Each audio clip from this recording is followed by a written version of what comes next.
Bueno, el día de hoy completamos 2 meses desde que comenzamos con el estudio de la bibliología y les recuerdo que este estudio no es con fines apologéticos propiamente tal, sino que básicamente era de carácter informativo para nosotros, para que nosotros como iglesia tengamos una visión de cómo es que la Biblia se escribió, cómo es que se llevó, a efecto todo el proceso de la escritura, que consigna 16 siglos, ¿no es cierto? Todos ellos compilados en estos 66 libros, y para que nosotros tengamos, por supuesto, la certeza de que lo que tenemos en nuestras manos es efectivamente lo que Dios nos reveló y por medio de los profetas y de los apóstoles. Ahora, también la importancia de conocer este estudio.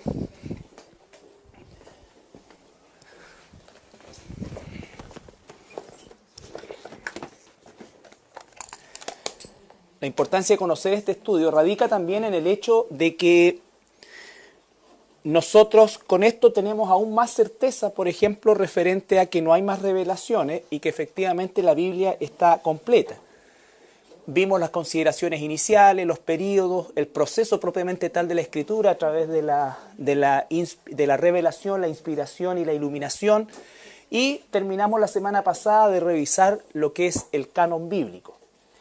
Y el tema del canon es donde quizás más debemos nosotros tener certeza en el hecho de que cuando hablamos del canon bíblico no estamos hablando de esta idea que muchas veces se tenía de que de alguna manera los profetas y los apóstoles, o los profetas y los apóstoles, ¿no es cierto?, de alguna manera entre una ruma de libros tuvieron que elegir algunos. Nunca hubo un proceso de selección, lo que hubo un proceso de conservación.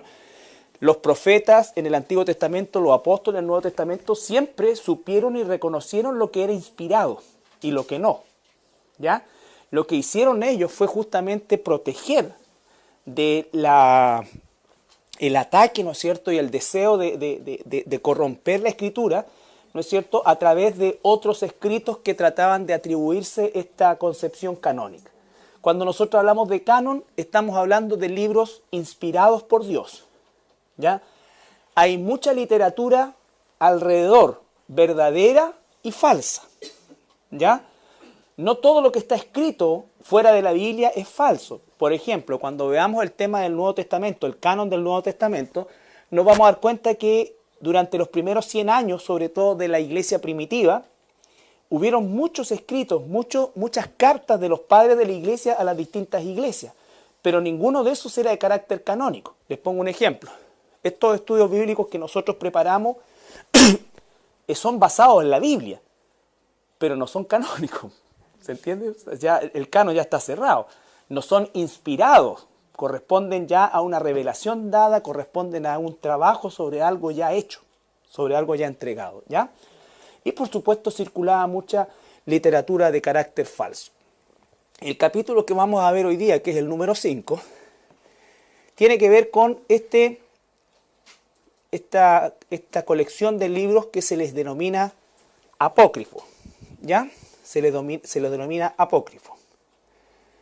Ahora, el término apócrifo es un término tardío del siglo IV, pero con ese término se bautizó, por así decir, toda la literatura, tanto entre el Antiguo Testamento y el Nuevo Testamento, como la que se hizo a partir ya del término del Nuevo Testamento.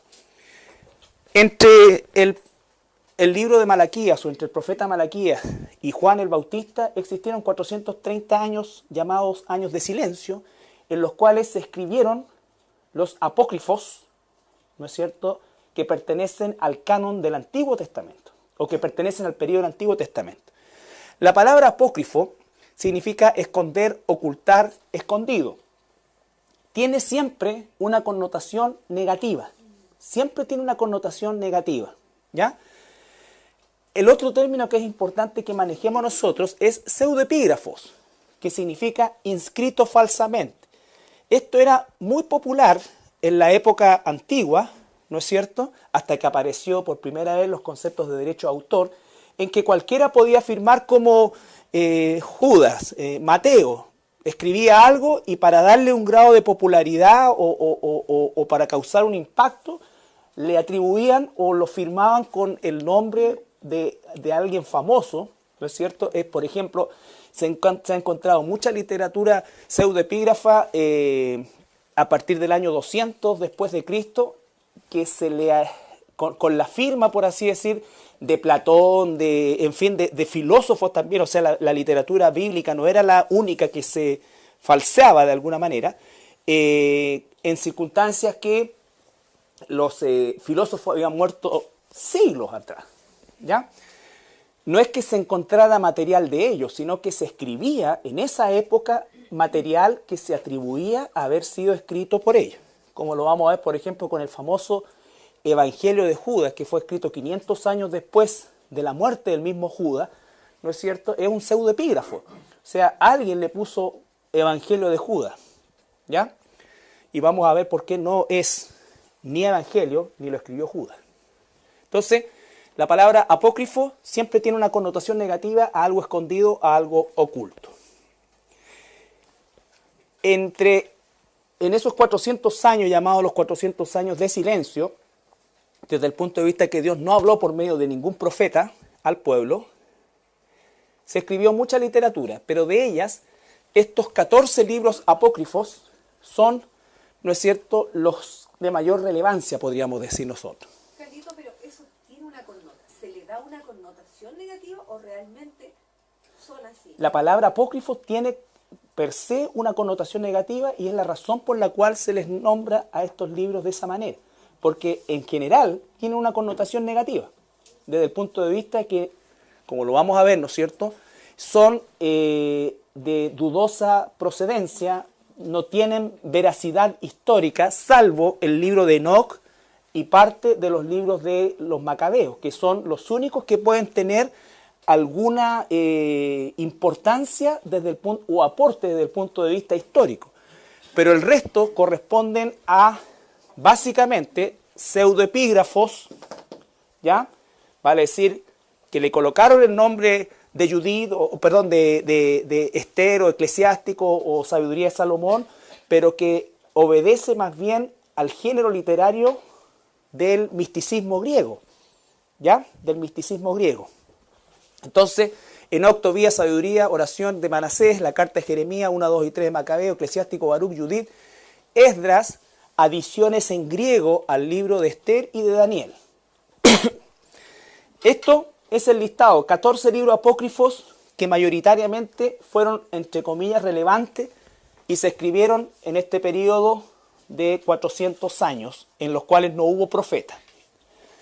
Ahora, las razones de por qué no se consideran canónicos, es decir, libros inspirados, ¿no es cierto? No se consideran libros inspirados. Primero, vamos a ver Romanos capítulo 3, versículos 1 y 2. ¿Qué ventaja tiene pues el judío? ¿O de qué aprovecha la circuncisión? Mucho en todas maneras. Primero, ciertamente que les ha sido confiada la palabra de Dios. Ahí nomás. Les ha sido confiada a ellos la palabra de Dios. La Biblia es judía, escrita por judíos. Dios eligió al pueblo judío para que escribiera tanto el Antiguo como el Nuevo Testamento. No hay otro escritor, o sea, no hay otra nacionalidad en los escritores, hay una traducción al griego, pero los escritores eran judíos, ¿ya? Por lo tanto, el primer punto de por qué no son considerados canónicos, vale decir, inspirados, es por el hecho de que los judíos que estaban en Israel, los que estaban, digamos, a cargo de cuidar el Antiguo Testamento o la Tanaj, nunca los consideraron inspirados, ¿ya? Nunca los consideraron inspirados. Además, porque fueron escritos en griego. Algunos de los autores son griegos también. Por lo tanto, tampoco los consideraron inspirados por esa razón. ¿No es cierto? Y los judíos, ¿no es cierto?, reconocen que el periodo de 400 años no existió ningún profeta realmente llamado por Dios. Malaquías es el último profeta, y ¿no es cierto?, hasta Juan el Bautista. Por lo tanto, ellos son los primeros en certificar que ninguno de esos libros, aunque hacen alusión a los judíos, no son de carácter inspirado. ¿Estamos? Segundo punto, el Señor Jesús ni los apóstoles jamás citaron ninguna frase siquiera de los apócrifos. Y nosotros nos damos cuenta que a lo menos, que todos los libros del Antiguo Testamento a lo menos una vez son citados, ya sea por Jesús o por los apóstoles. ¿Ya? Sin embargo, de esta literatura, nada. Tercero, cuando se analiza la evidencia interna de estos libros, ¿no es cierto?, encontramos declaraciones como esta que dan a entender claramente que no son inspirados. Aquí tenemos un extracto de la primera carta de los Macabeos, del capítulo 15, versículos 37 y 38, de la Biblia de Jerusalén. Ya vamos a ver por qué la Biblia de Jerusalén, porque es una edición católica, ¿no es cierto?, porque lo incluyeron ellos también. Pero dice: yo también terminaré aquí mi relato, si ha quedado bello y logrado en su composición, eso es lo que yo pretendía, sin perfecto y mediocre, he hecho cuanto me era posible. Entonces, eso es al final de la primera de Macabeos. Nos damos cuenta que la evidencia interna nos dice que no son inspirados porque declara, ¿no es cierto?, que si quedó bien, era lo que quería, y si quedó mal, perdonen, pues no puedo hacer más. ¿Ya? Entonces, primero, los judíos, garantes, escritores y garantes del canon bíblico, nunca los aceptaron como tales, por su origen griego, por sus historias, muchas de ellas, ¿no es cierto?, realmente fantásticas. Y tercero, ¿no es cierto?, porque ellos mismos reconocían que no hubo profeta en Israel durante esos 400 años. El Señor Jesucristo ni los apóstoles nunca lo citan. Tienen ellos mismos una base en cuanto a algunos extractos donde claramente dan a entender que no son inspirados. Contienen historias descabelladas que siguen las leyendas greco-romanas, ¿no es cierto? Recuerden ustedes que la literatura greco-romana es una literatura cargada de misticismo, de gnosticismo, ¿no es cierto?, de fantasía, de semidios y de todo eso. Son muy similares los escritos de estos libros, o las historias que cuentan estos libros, ¿ya? No tienen un hilo conductor. Y se les da el carácter recién, ¿no es cierto?, de alguna manera se los incluye, en el Concilio de Trento en 1546, cuando el catolicismo romano trata de alguna manera de sofocar la reforma protestante que se había producido ya en Europa y estaba en esa época en su pic. Entonces, como una forma de refutar la reforma protestante, los católicos romanos les quitan el nombre de apócrifos y los llaman deuterocanónicos, que significa de segundo canon, como una forma de establecer ellos una marcación relacionada en relación a los protestantes, que obviamente no aceptaban no solamente los apócrifos, sino que tampoco aceptaban las tradiciones católicas romanas. Contienen profecía falsa, doctrina falsa, incluso contradicen la doctrina católica romana. Aquí puse dos ejemplos que son contradictorios para el catolicismo romano, no son inspirados para el cristianismo, pero el catolicismo romano, que los incluye en su edición de Biblia, presentan estas contradicciones. Por ejemplo, el libro de Tobías dice: mejor es hacer limosna para atesorar que atesorar oro. La limosna libra de la muerte y purifica de todo pecado. Los limosneros tendrán largo vida. Entonces, uno de estos pasajes, como otros, le sirvieron al catolicismo romano, por ejemplo, para instaurar la indulgencia, ¿no es cierto? Pero por otro lado, el catolicismo romano también incluyó en los deuterocanónicos la sabiduría y dice: mal aventurados son y fundan en cosas muertas su esperanza aquellos que llaman Dios a las obras de manos de hombres.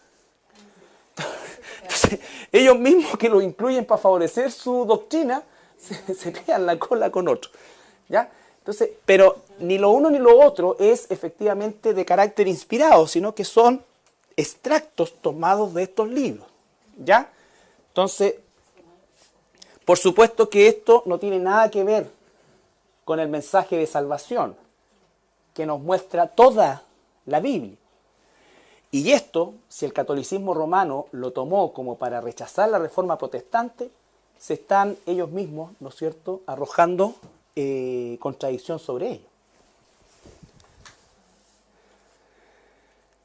Entonces, las razones son el rechazo de los judíos eruditos y los garantes de la Tanaj, del Antiguo Testamento, en Israel, de origen griego, ¿no es cierto? Los judíos tienen la autoridad para determinar, o tenían la autoridad para determinar qué era y no era, de origen inspirado.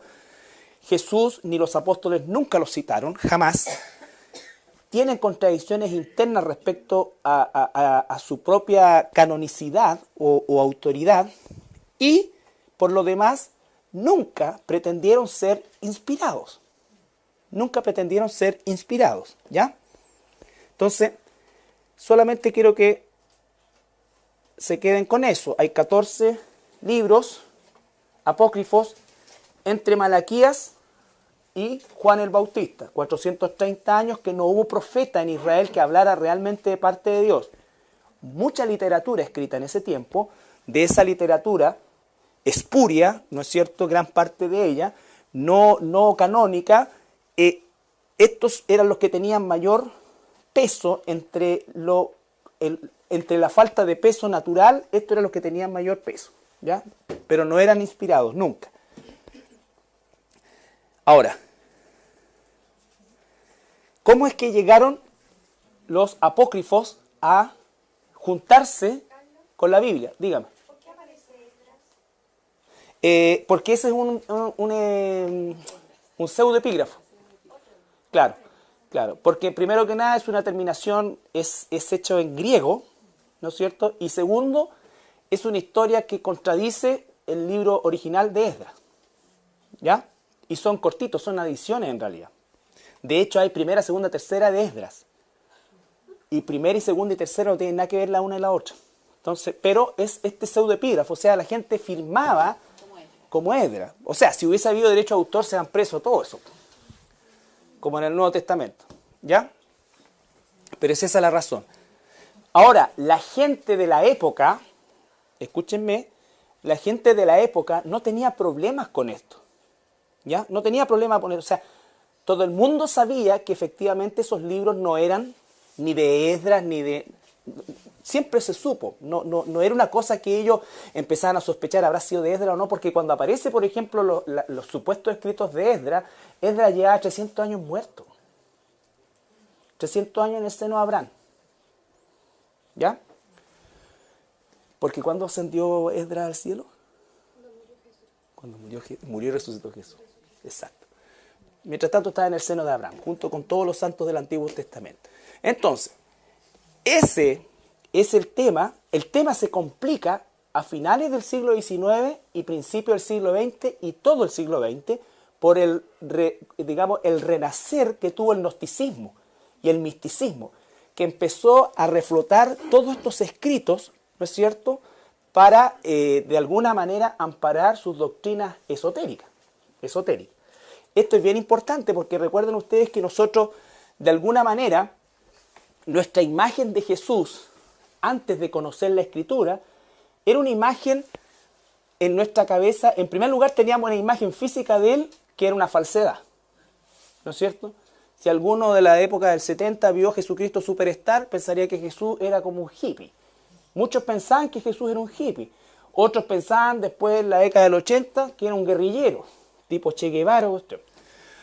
Entonces, siempre hay... Y de Jesús se pueden hacer muchas cosas, pero finalmente hasta que tú no tienes la figura del Jesús bíblico, nunca vas a tener la real imagen e información de quién es Él. O sea, lo que quiero decir es que cuando se escribían libros acerca de Jesús, habían cualquier cantidad de libros que nombraban a Jesús, hablaban de Jesús y hacían decir a Jesús lo que Jesús nunca había dicho. Hasta el día de hoy, piensen ustedes, ¿cuántos libros que hablan acerca de Jesús puedes conocer tú? Relacionado con el misticismo, Jesús anduvo en Cachemira, hay un libro hasta... O sea, algunos pueden hacer decir a Jesús hasta que es, como te dijera yo, los 10 secretos de Jesús para que te vaya bien en los negocios. O sea, si quieres tú colocar a Jesús como un comerciante, puede dar para todo, pero eso no es solamente usar el nombre de Jesús, porque Jesús no vino para que fuéramos mejores negociantes, no. O sea, tenemos que ir al contexto bíblico original. Entonces, los apócrifos, sobre todo los del Nuevo Testamento, tienen que ver con eso, con cosas que Jesús nunca hizo. Jesús fue, ¿no es cierto?, y estuvo con los lamas allá, hizo esto. No es así, ¿ya? Ahora, ¿cómo es que llegaron estos apócrifos a juntarse con la Biblia? Bueno, el año 280, este rey griego, Ptolomeo Filadelfo, ¿ya? Es Fila, no Fía, Filadelfo, ¿ya?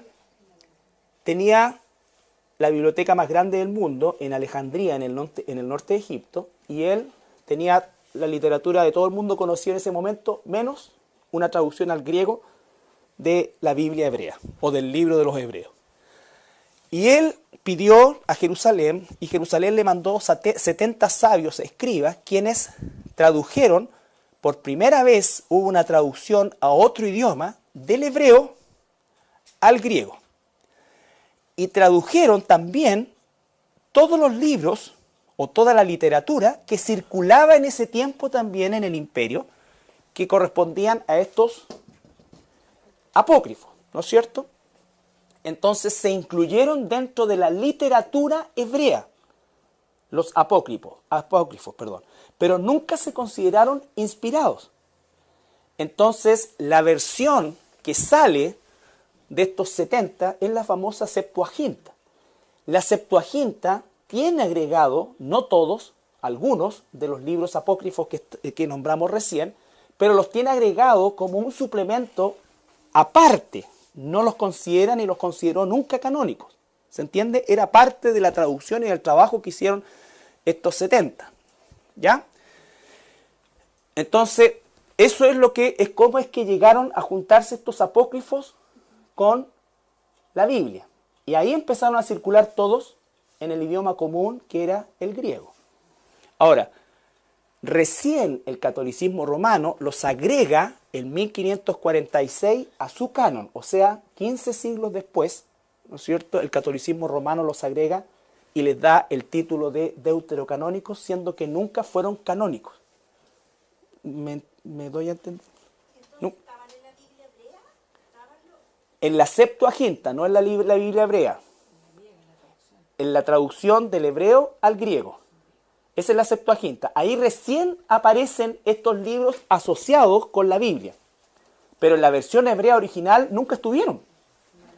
Ni van a estar. ¿No es cierto? Por eso es que nosotros como iglesia, como cristianismo, tenemos la Biblia hebrea, tanto Antiguo como Nuevo Testamento.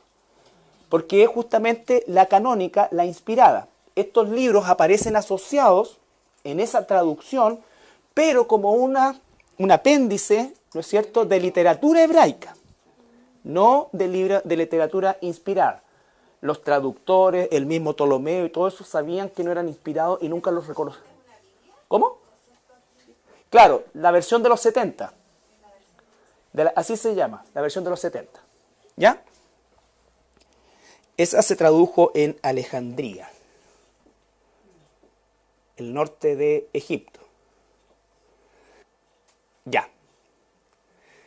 Llegamos ahora, saltamos de la Septuaginta, que incorpora todos esos 14 apócrifos, pero como un apéndice, nunca reconocido como inspirado, saltamos ahora al siglo V después de Cristo. Ya está el catolicismo romano en el poder, y lo que hace es ordenarle a este monje llamado Jerónimo que traduzca ahora la Biblia griega, que sería la Septuaginta, que manejaba el vulgo, la gente, como una forma de quitar la Biblia de la gente. Fue el primer acto, ¿no es cierto?, de quitar la Biblia de la gente, sacarla del idioma común y llevarlo a un idioma exclusivo, que hablaban los cultos romanos, ¿no es cierto?, la persona culta romana y el clero. El latín. Y Jerónimo entonces traduce del griego al latín y aparece la versión que se llama la Vulgata Latina. ¿Ya? La Vulgata Latina. Y es Jerónimo el que acuña, ¿se acuerdan que le dije que era tardío la nomenclatura apócrifa? Es Jerónimo quien acuña la nomenclatura apócrifa porque aunque él lo tradujo, ¿no es cierto?, él mismo no consideró estos libros como inspirados. Pero también estuvieron incluidos en la versión de la Vulgata Latina como un apéndice, ¿ya? Y se le denominaba libros apócrifos, es decir, no se consideraban canónicos, no se consideraban inspirados y se consideraban relatos. La palabra espurio significa falso, ¿no es cierto? Relatos espurios, ¿ya? Pero que estaban ahí porque eran parte de la literatura, entre comillas, hebrea. Por ejemplo, cuando nosotros analizamos la literatura griega, ¿qué es lo que se te viene a la mente? A todos, incluso los que estudiamos en liceo público en aquellos tiempos. ¿Qué se te viene a la mente? Literatura griega, ¿qué aprendiste? A los dioses. Filósofos. Pero, por ejemplo, ¿qué libro leíste de literatura? Homero. Ya, Homero, la Ilíada, la Odisea. Pregunto, ¿esa cuestión es histórica? O sea, ¿es de verdad pasó la Ilíada, la Odisea? No es cierto. Pero es literatura griega. Los apócrifos son lo mismo. Es literatura hebrea, pero son de ese tipo de cosas. ¿Me entiendes? Entonces, por eso es que están incluidos dentro de la colección de libros, pero nunca se consideraron inspirados, nunca. Volvemos al punto. Los libros inspirados siempre estuvieron seguros, siempre estuvieron claros y conocían lo verdadero, por lo tanto no había posibilidades de que se incorporara lo falso, ¿ya? Pero obviamente, como 280 años antes de Cristo, este emperador quería tener la literatura hebrea, porque para él la Biblia o la Tanaj no era un libro sagrado, era el libro de los judíos nomás. Entonces, ¿qué más tienen los judíos? Bueno, tenemos el libro de la historia de Israel, pero además tenemos estas novelas. Tradúcelas también. Y mételas todas en un mismo saco, porque entonces es sección hebrea.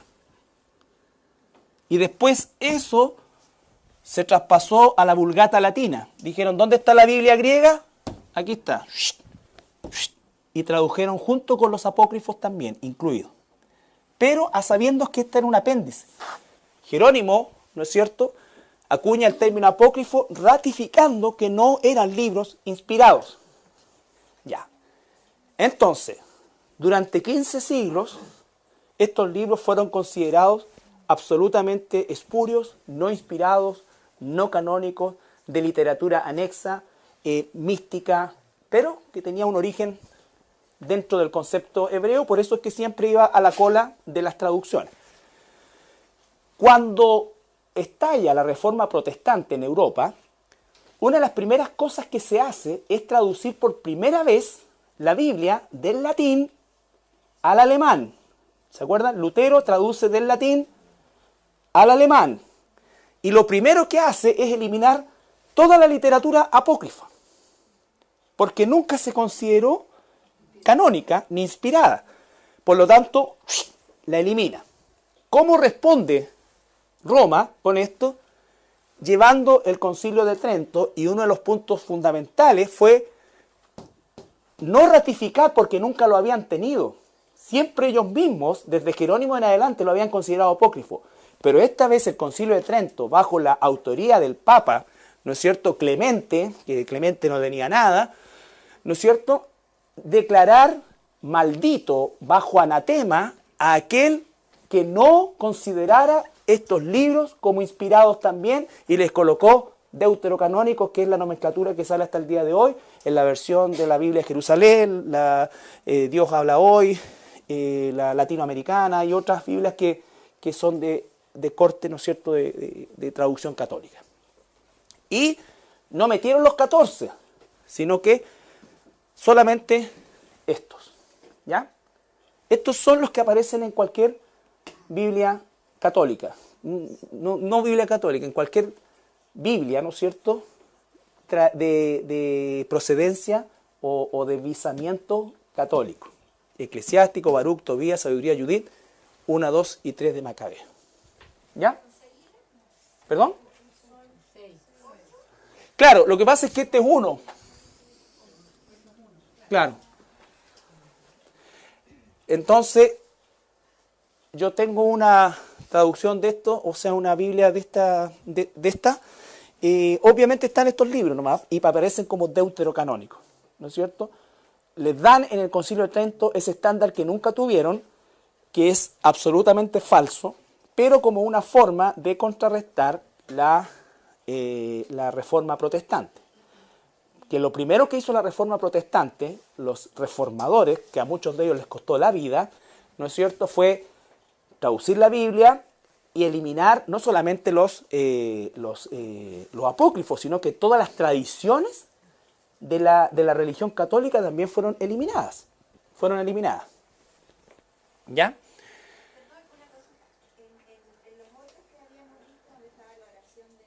De Manasés, no sabemos exactamente cómo, porque fue un concilio, aunque duró mucho tiempo, esto se hizo muy rápido, porque de tan rápido que, por ejemplo, Sabiduría tiene como 5 versículos grandes, el que leí yo es una porción chiquitita, pero que condenan la idolatría, que condenan pero fuertemente la idolatría.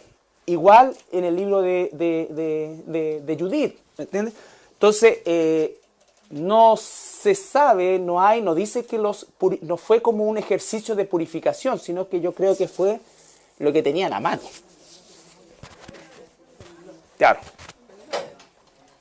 Claro, al lote, pues si estos gallos no... Quedaron esos nomás. Esos son los que ellos consideran canónicos. ¿Ya? Consideran canónicos.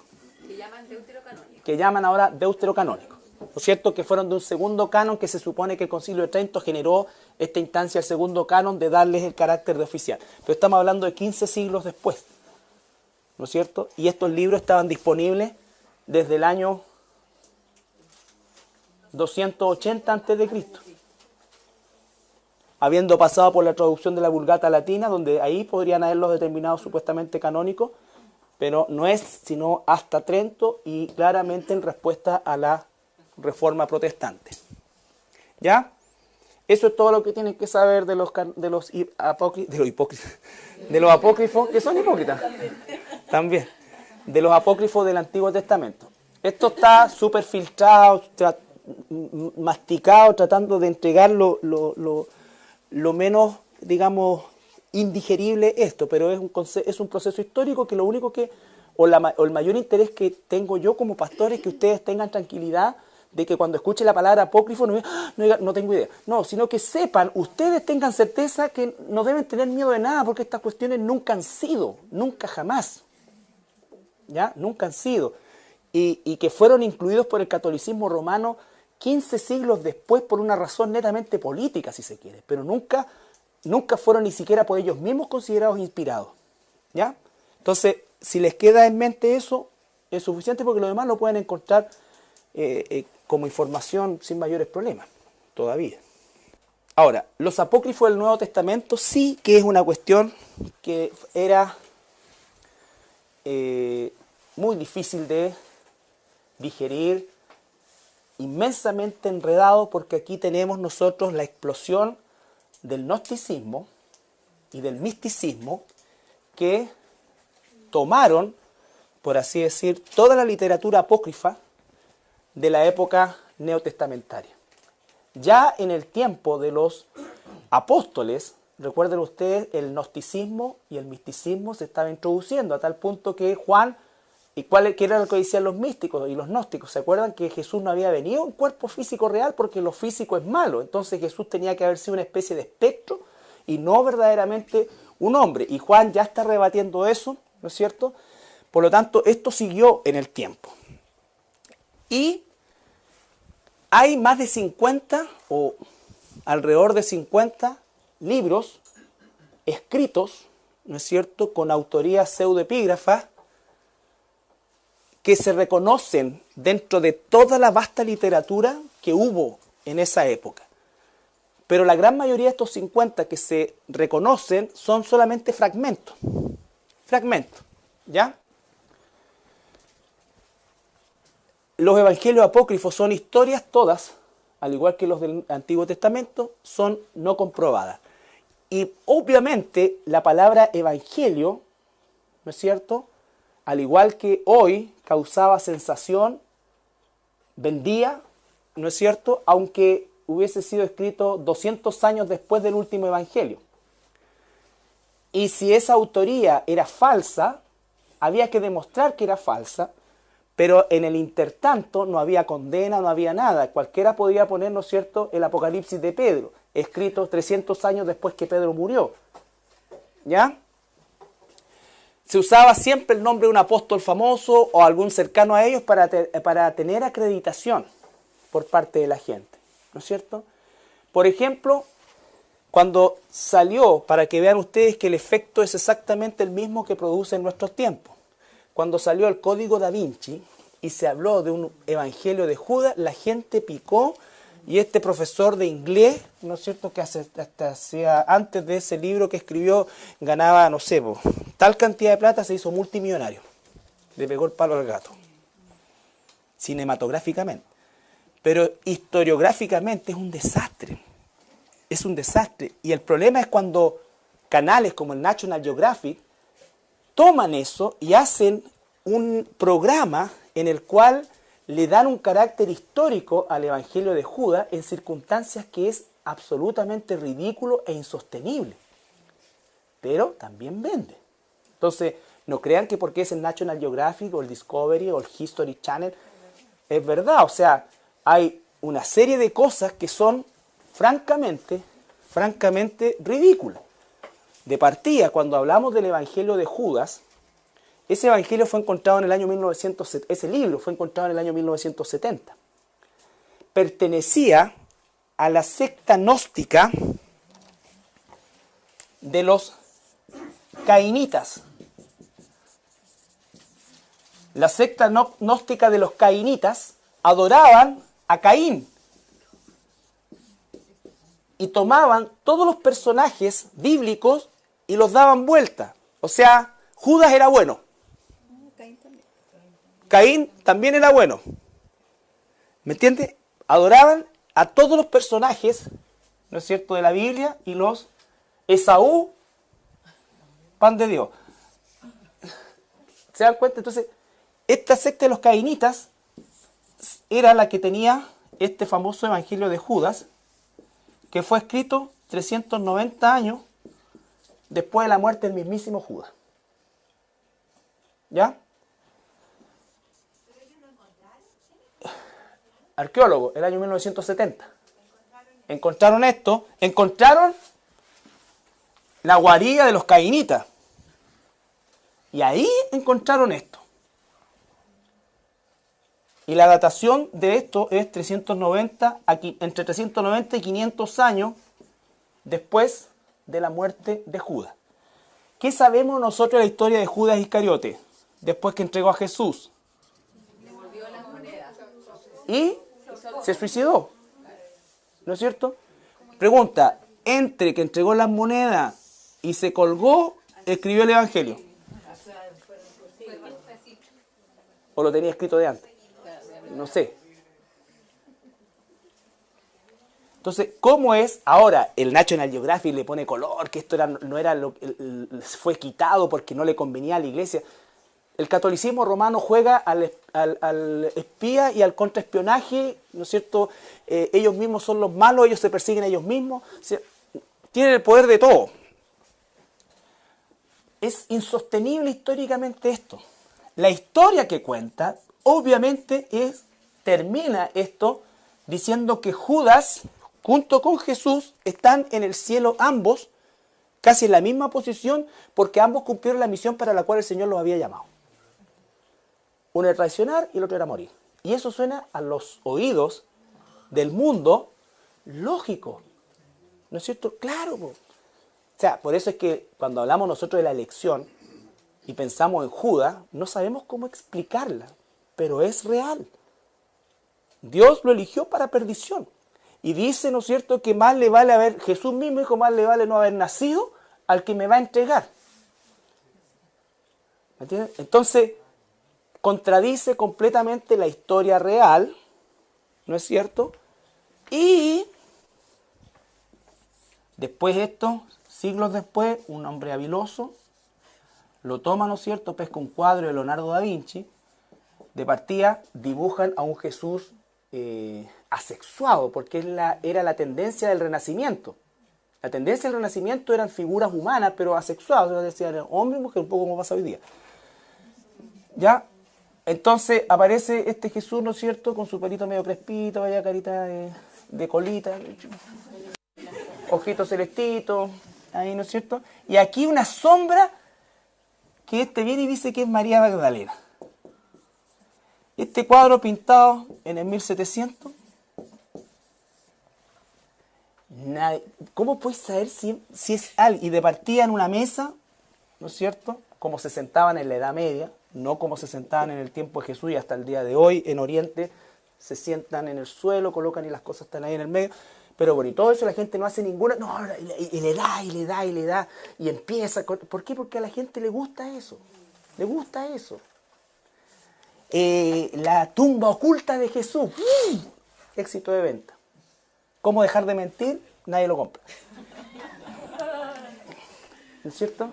Pero a nadie, ¿por qué? Porque tiene relación con Jesús, lo de Jesús sigue vendiendo hasta el día de hoy, po. El romance oculto de Jesús, todo el mundo iría a ver esa película. La última tentación de Cristo. ¡Buah! ¿A quién le interesa la última tentación de Mahoma? A nadie. ¿A quién le interesa? No sé. Claro, los apócrifos del Corán. ¿A quién le interesa? A nadie. A nadie le importa eso. Pero basta que diga Jesús y algo medio oculto y torcido. ¡Buah! ¿Por qué? Porque es la verdad. Y a la única que se puede atacar es a la verdad. A la verdad. ¿Ya? Entonces, los apócrifos del Nuevo Testamento son peores que los del Antiguo Testamento, porque por lo menos los del Antiguo Testamento están completos, ¿no es cierto? Y de alguna manera se puede hacer un seguimiento a la época, en fin. Son historias fantásticas, falsas, pero son historias. En el caso de los apócrifos, del Nuevo Testamento, constituyen pura literatura mística. Pura literatura mística. ¿Ya? Por ejemplo, los cainitas fueron los que introdujeron el pentagrama. Porque otra característica de esta secta herética era justamente su antisemitismo. Y ellos introducen el pentagrama, que es la estrella de David encerrada en un círculo como una manera de encarcelar a los israelitas. Y de ahí también sacan el dibujo del dios que adoran los masones, que es Baphomet. Baphomet, que es una especie de carnero. Así. ¿Ya? Que es finalmente el gran arquitecto del universo, no es el hombre, es Baphomet. Y Baphomet es el diablo. Considerado por la masonería iniciática del rito escocés como el hijo relegado de Dios. El hijo rebelde de Dios. Dígame. No. ¿Cuál es? No, ninguno. Ni siquiera los católicos. No. Exactamente. Exactamente. Lo que pasa es que de los apócrifos del Nuevo Testamento se ha nutrido todo el misticismo actual, el gnosticismo, todo este despertar místico que hubo a partir de la segunda mitad del siglo XX, la década del 60, toma esto. Toma mucho de esto. No son libros, son fragmentos. ¿Perdón? Es la gente que no conoce la Biblia. Es lógico. Exactamente. Por eso es que estamos viendo esto, para que nosotros que leemos la palabra, cuando nos digan gnóstico o apócrifo, no sepamos qué responder. Tengamos nosotros tranquilidad en nuestro corazón de que no es nada que afecte la veracidad de la Escritura. Esa es la razón. Además de los deuterocanónicos, que cuando veamos nosotros las ediciones, vamos a ver que hay pasajes en la Biblia católica romana que no son, ¿no es cierto?, exactos de la Biblia en el idioma original. En varias partes del Nuevo Testamento. ¿Ya? Entonces, hasta aquí el tema de los apócrifos. Nada más. No se enreden, no hay nada más que saber. No busquen siquiera el Nuevo Testamento porque es una zancochada de cosas, pero increíble. Traje a colación los cainitas, porque era como lo más relevante y lo último que nosotros vimos en relación a esta película que se hizo, ¿no es cierto? Pero que corresponde a esto ¿no es cierto?, del famoso, entre comillas, evangelio, porque tampoco es evangelio, ¿no es cierto? ¿Cuál es la noticia del evangelio? ¿Qué es lo que significa la palabra? Pero ¿cuál es la buena nueva? La salvación en Jesús, ¿no es cierto? Esa es la característica de un evangelio. Ninguno de estos libros que se denominan evangelios trae ese mensaje, sino que son la historia de Pedro, el pescador, de Judas, que no era malo, sino que era bueno, y cosas por el estilo. ¿Ya? Vamos a ver, para ir terminando este tema de la bibliología, vamos a ver las traducciones después ya al idioma nuestro, al español, o al castellano mejor dicho, y ahí ya vamos a saltarnos al tiempo de Cipriano y Valera, Cipriano de Reina y Valera, ¿no es cierto? Y cómo es que nosotros hoy día tenemos también las versiones dentro de un mismo idioma. Nosotros tenemos versiones. Normalmente la gran mayoría de nosotros usa la versión Reina Valera 1960. ¿Ya? Hay otras versiones.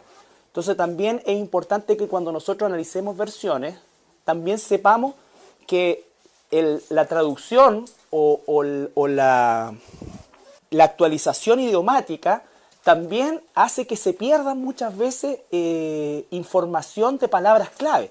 Por eso es importante que estamos estudiando cada vez más la Biblia, que en la medida de sus posibilidades hagan inversiones en diccionarios de idioma original, porque tenemos la gracia y la bendición de todavía tener el idioma original, ¿no es cierto?, al alcance de nuestra mano. Entonces tú puedes perfectamente enriquecer el estudio bíblico, sobre todo en pasajes que son clave, en ese afán, ¿no es cierto?, de actualizar los idiomas, se va perdiendo la cuestión. Se va perdiendo la cosa.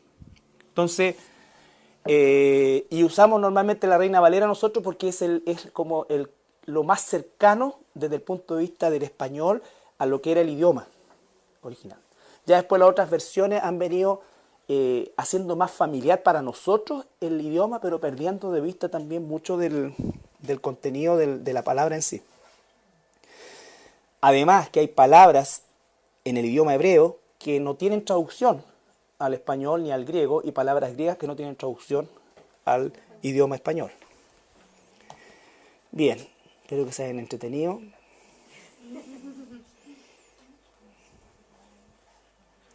Pero esa es la intención, que nosotros tengamos una visión general todos nosotros y podamos dar respuesta, ¿no es cierto?, y tengamos paz en nuestro corazón. Tampoco seamos muy optimistas de que nos vamos a encontrar con alguien así como tan... Normalmente la oposición viene también de la ignorancia, pero la paz sea con nosotros en relación a que no hay nada que afecte eso. No te hay que... ¿Y si los apócrifos eran ciertos? Porque esta persona me dijo que ella había leído el apócrifo, porque esos han leído todo, ¿no es cierto? Pero la Biblia. ¿Ya? Bien.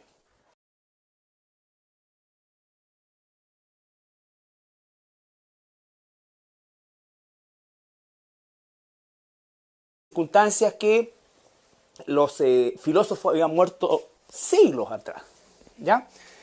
No es que se encontrara material de ellos, sino que se escribía en esa época material que se atribuía a haber sido escrito por ellos. Como lo vamos a ver, por ejemplo, con el famoso Evangelio de Judas, que fue escrito 500 años después de la muerte del mismo Judas, ¿no es cierto? Es un pseudoepígrafo. O sea, alguien le puso Evangelio de Judas, ¿ya? Y vamos a ver por qué no es ni Evangelio, ni lo escribió Judas. Entonces, la palabra apócrifo siempre tiene una connotación negativa a algo escondido, a algo oculto. En esos 400 años, llamados los 400 años de silencio, desde el punto de vista que Dios no habló por medio de ningún profeta al pueblo, se escribió mucha literatura, pero de ellas, estos 14 libros apócrifos son, ¿no es cierto?, los de mayor relevancia, podríamos decir nosotros. Carlito, pero eso tiene una connotación. ¿Se le da una connotación negativa o realmente son así? La palabra apócrifo tiene per se una connotación negativa y es la razón por la cual se les nombra a estos libros de esa manera. Porque en general tienen una connotación negativa, desde el punto de vista que, como lo vamos a ver, ¿no es cierto?, son de dudosa procedencia, no tienen veracidad histórica, salvo el libro de Enoc y parte de los libros de los...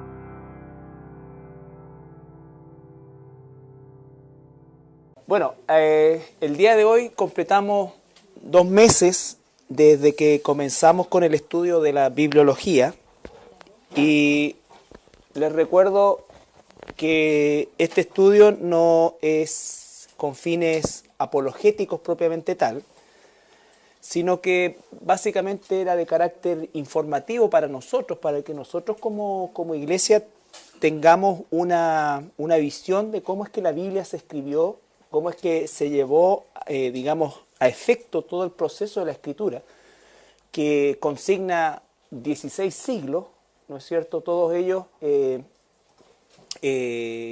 compilados en estos 66 libros, y para que nosotros tengamos, por supuesto, la certeza de que lo que tenemos en nuestras manos es efectivamente lo que Dios nos reveló y por medio de los profetas y el Nuevo Testamento, como la que se hizo a partir ya del término del Nuevo Testamento. Entre el libro de Malaquías, o entre el profeta Malaquías y Juan el Bautista, existieron 430 años llamados años de silencio, en los cuales se escribieron los apócrifos, ¿no es cierto?, que pertenecen al canon del Antiguo Testamento, o que pertenecen al periodo del Antiguo Testamento. La palabra apócrifo significa esconder, ocultar, escondido.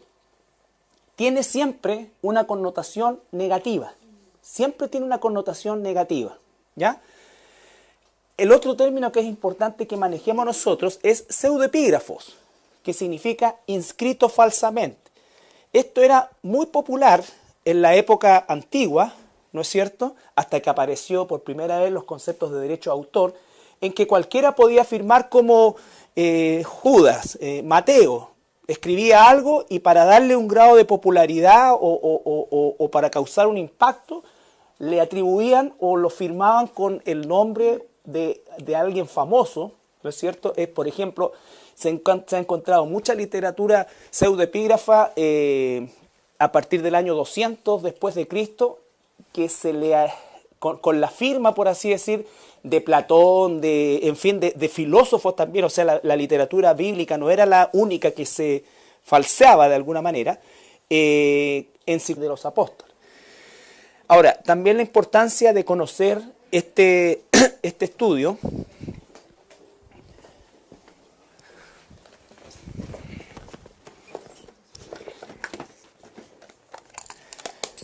La importancia de conocer este estudio radica también en el hecho de que nosotros con esto tenemos aún más certeza, por ejemplo, referente a que no hay más revelaciones y que efectivamente la Biblia está completa. Vimos las consideraciones iniciales, los períodos, el proceso propiamente tal de la Escritura a través de la revelación, la inspiración y la iluminación, y terminamos la semana pasada de revisar lo que es el canon bíblico. Y el tema del canon es donde quizás más debemos nosotros tener certeza en el hecho de que cuando hablamos del canon bíblico no estamos hablando de esta idea que muchas veces se tenía de que de alguna manera los profetas y los apóstoles, o los profetas y los apóstoles, ¿no es cierto?, de alguna manera entre una ruma de libros tuvieron que elegir algunos. Nunca hubo un proceso de selección, lo que hubo un proceso de conservación. Los profetas en el Antiguo Testamento, los apóstoles en el Nuevo Testamento, siempre supieron y reconocieron lo que era inspirado y lo que no, ¿ya? Lo que hicieron ellos fue justamente proteger de el ataque, ¿no es cierto?, y el deseo de corromper la Escritura, ¿no es cierto?, a través de otros escritos que trataban de atribuirse esta concepción canónica. Cuando nosotros hablamos de canon, estamos hablando de libros inspirados por Dios, ¿ya? Hay mucha literatura alrededor, verdadera y falsa, ¿ya? No todo lo que está escrito fuera de la Biblia es falso. Por ejemplo, cuando veamos el tema del Nuevo Testamento, el canon del Nuevo Testamento, nos vamos a dar cuenta que durante los primeros 100 años, sobre todo de la iglesia primitiva, hubieron muchos escritos, muchas cartas de los padres de la iglesia a las distintas iglesias, pero ninguno de esos era de carácter canónico. Les pongo un ejemplo. Estos estudios bíblicos que nosotros preparamos son basados en la Biblia, pero no son canónicos. ¿Se entiende? Ya, el canon ya está cerrado. No son inspirados corresponden ya a una revelación dada, corresponden a un trabajo sobre algo ya hecho, sobre algo ya entregado, ¿ya? Y por supuesto circulaba mucha literatura de carácter falso. El capítulo que vamos a ver hoy día, que es el número 5, tiene que ver con esta colección de libros que se les denomina apócrifo, ¿ya? Se les denomina apócrifo. Ahora, el término apócrifo es un término tardío del siglo IV, pero con ese término se bautizó, por así decir, toda la literatura, tanto entre el Antiguo Testamento